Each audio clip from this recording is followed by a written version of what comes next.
fascination pour les smartphones qui ont tout mais qui intéressent personne. Et vous l'avez vu depuis ces dernières années sur ma chaîne YouTube, je vous présente des smartphones qui sont d'occasion, reconditionnés et très peu de smartphones neufs. Tout ça, c'est dû parce que j'ai une politique, j'ai quelque chose qui est en moi, c'est plutôt de faire du bien à l'environnement, mais aussi à votre portefeuille. Et en tant que youtubeur, je pense que je me dois de vous présenter des smartphones qui sont bien, mais qui sont pas excellents. C'est vrai que la plupart des youtubeurs tech, on vous présente tout le temps des derniers smartphones, l'iPhone 14 qui va sortir, l'iPhone 13 qui vient de sortir juste avant. Bref, on vous présente tout le temps les derniers smartphones, c'est bien, mais il n'y a pas besoin de ça pour se faire plaisir en fait. J'aurai peut-être le temps de vous en parler un jour, mais je suis fasciné par l'argent et la façon dont on peut s'en servir pour arriver à un objectif ultime. Bref, je vous en reparlerai dans une prochaine vidéo, mais il y a beaucoup de choses à faire, vraiment. Et il n'y a pas besoin d'être riche pour gagner beaucoup. Retenez ça. Vous l'avez donc compris, vous n'avez pas besoin du dernier smartphone pour satisfaire vos envies et encore moins vos besoins. Aujourd'hui, vous l'avez compris, on parle de l'iPhone 11. Oui, l'iPhone 11, il est sorti il y a plusieurs années, 3 ans il me semble. Et oui, même s'il est sorti il y a 3 ans, il reste excellent. Et je vais vous donner un petit peu mes arguments aujourd'hui, vous dire pourquoi est-ce que selon moi ça reste un excellent smartphone. Alors oui, c'est pas le meilleur, c'est clairement pas le meilleur rapport qualité-prix on va dire au niveau si vous cherchez chez la concurrence, notamment Android. Mais c'est vrai que pour Apple, ça reste un excellent smartphone et en plus je vais vous montrer un petit peu qu'est-ce que vous pouvez faire pour le trouver au meilleur prix. Alors déjà d'une, oubliez de l'acheter sur le site d'Apple à 589 €, c'est beaucoup trop cher, ne l'achetez pas là-bas. Et tournez-vous plutôt sur de l'occasion ou du reconditionné. Pour ce qui est du reconditionné, vous le savez, je suis un fervent protectionniste, on va dire, du reconditionné. Il y a plein de vidéos sur la chaîne YouTube. D'ailleurs, il y a des petits projets qui arrivent très prochainement, donc je vous en parle pas trop. Mais restez bien et abonnez-vous à cette chaîne YouTube, ça me fera super plaisir. Voilà, le reconditionné pour moi c'est un des meilleurs arguments, on va dire, pour acheter un smartphone qui coûte moins cher, qui fait plaisir à l'environnement et qui en plus fait du bien à votre portefeuille. Mais c'est vrai que ça reste pas des affaires ultra exceptionnelles si on regarde du côté de l'occasion. Mais le côté de l'occasion avec le reconditionné, il n'y a pas trop de différence si vraiment on s'y penche. Et puis en plus de ça, vous avez beaucoup plus de risques parce que vous pouvez avoir un téléphone qui est bloqué, qui est volé. Bref, il y a plein de choses et puis vous pouvez aussi vous faire arnaquer. Il y en a un, il peut vous dire comme quoi il marche très bien alors qu'en réalité, il y a des petits défauts. Vous savez pas s'il a pris l'eau, etc. Enfin bref, il y a plein de choses à savoir et à regarder. C'est pour ça que le reconditionné, en plus de ça, vous avez une garantie. Donc c'est vrai, je pense que c'est un petit peu mieux si vous voulez être safe. Mais c'est vrai qu'au niveau de l'occasion, moi j'ai déjà acheté des smartphones d'occasion et c'est vrai qu'on peut trouver des excellentes affaires. À vous de regarder et de faire vos meilleurs choix. Si on regarde les prix au niveau de back market, etc., l'heure où je vous tourne la vidéo, par rapport au prix d'Apple qui est de 589 €, il me semble qu'il était sorti à 809 € il y a 2 ou 3 ans. Là, on est autour des 200 € en moins. Je dirais qu'on est en dessous de la barre des 400 € largement. Donc, bien évidemment, c'est à l'heure où je tourne cette vidéo et ça va encore baisser, donc je pense que ça peut être une très bonne affaire. Alors, on va pas rentrer dans les grosses caractéristiques, mais je vais quand même vous détailler un petit peu ce que c'est cet iPhone, savoir un petit peu qu'est-ce qu'il embarque, etc. Même si vous savez que je suis pas le trop gros fervent de vous parler, de vous balancer des caractéristiques comme ça, parce que pour moi, ça rime pas grand-chose. Je les connais les caractéristiques, mais c'est vrai que pour la majorité des personnes qui regardent cette vidéo, vous n'êtes pas forcément censé savoir ce que c'est de la RAM, ce que c'est un CPU, etc. Donc là, on va essayer de faire assez simple et que tout simplement le maximum de personnes comprennent cette vidéo et puissent être orientées vers les meilleurs choix avec cet iPhone 11. Préparez-vous, ça va être assez concis, on va essayer d'aller assez rapide sur toutes les caractéristiques et je vais vous dire si je vous le recommande. Alors on retrouve premièrement du 64 ou 128 Go. Honnêtement, je vous le dis, c'est bien, mais si vous prenez énormément de photos, etc., il faudra peut-être partir sur un petit stockage en plus iCloud. Moi, personnellement, je l'utilise et c'est bien. J'ai pris 50 Go pour moins d'€1. C'est toujours cool. Après, je vais pas vous cacher que 64 ou 128 Go, vaut mieux partir sur du 128 Go, c'est un petit peu mieux. Parce que 64 Go, ça commence à être un petit peu limité. Mais bon, moi je l'ai encore sur mon iPhone et j'arrive largement à faire le taf.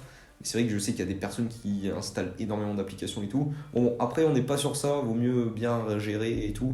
Regardez ce que vous gardez en application, bref, c'est un autre débat, mais moi personnellement ça ne me dérange pas en fait. Vous allez retrouver un écran de 6,1 pouces. Pour ceux qui voudraient savoir ce que c'est cet écran, etc., c'est un écran qui est moins bien que les écrans qu'on retrouve actuellement sur les derniers iPhones, puisque c'est un écran qui n'est pas OLED. À l'heure actuelle, C'est un écran qui, je trouve, est pas excellent, mais qui reste bien pour 95% de la société, hein, clairement. Moi, personnellement, je l'ai, alors que j'adore les nouvelles technologies, etc. Il me pose aucun problème. Donc vraiment, je pense pas que ce soit le problème à ce niveau-là, enfin qu'il n'y ait aucun problème à ce niveau-là. Bien évidemment, si vous voulez en savoir plus, je vous invite à aller regarder la vidéo que j'avais fait sur l'iPhone XR juste par ici. Elle date de plus d'1 an, mais elle reste toujours d'actualité. D'ailleurs, si vous voulez vous acheter l'iPhone XR, parce que vous hésitez avec l'iPhone 11, ça reste un excellent achat aussi.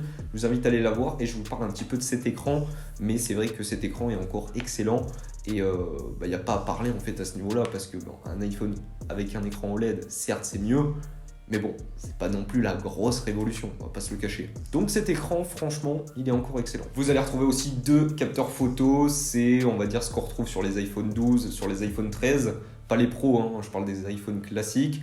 C'est des capteurs qui sont un ultra grand angle et un grand angle. C'est, on va dire, ce qui est attendu par le consommateur de manière générale. Ça reste bien, on n'est pas sur les meilleures qualités photo qu'on peut retrouver maintenant sur les iPhone 13, etc.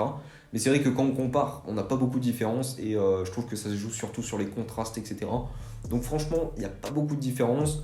Et c'est vrai qu'il fait encore des excellentes photos. Donc à ce niveau-là, je pense que pour aller partir en vacances, etc., bref, faire du tourisme, il n'y aura pas de problème. Vous allez retrouver aussi une puce A13 Bionic. Autant vous dire que c'est une des dernières puces. Hein, clairement, on est sur la A15, il me semble, sur l'iPhone 13.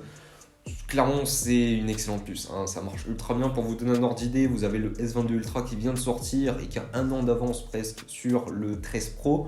Enfin, qui a beaucoup de mois d'avance, hein. Je dirais peut-être pas 1 an quand même, mais bon, il est sorti là, dernièrement à l'heure où je tourne cette vidéo, et il est moins bon que l'iPhone 13 Pro qui a la puce qui n'est même pas la dernière qui va être présentée par Apple, qui sera la A16 Bionic. Donc pour vous donner un ordre d'idée, en fait Samsung, ils ont 1 an de retard.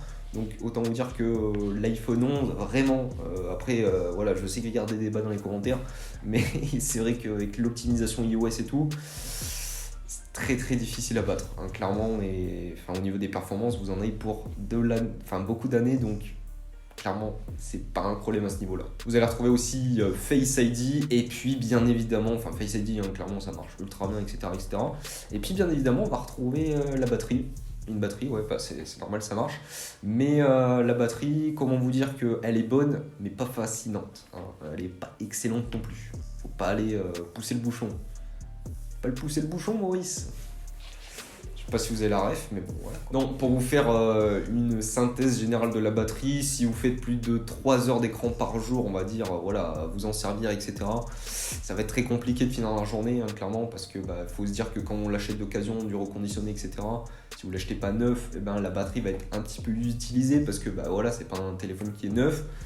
Au niveau de manière générale, hein, je dirais que si vous n'avez pas une utilisation trop intensive, vous pouvez largement tenir la journée. Et moi, personnellement, ça ne me gêne vraiment pas du tout parce que je ne m'en sers pas tout le temps de mon téléphone. Voilà, on essaye aussi de se déconnecter de tout ça, éviter d'être accro. Et puis, c'est surtout que, vu que je suis étudiant, je me sers beaucoup de mon Mac qui est juste derrière.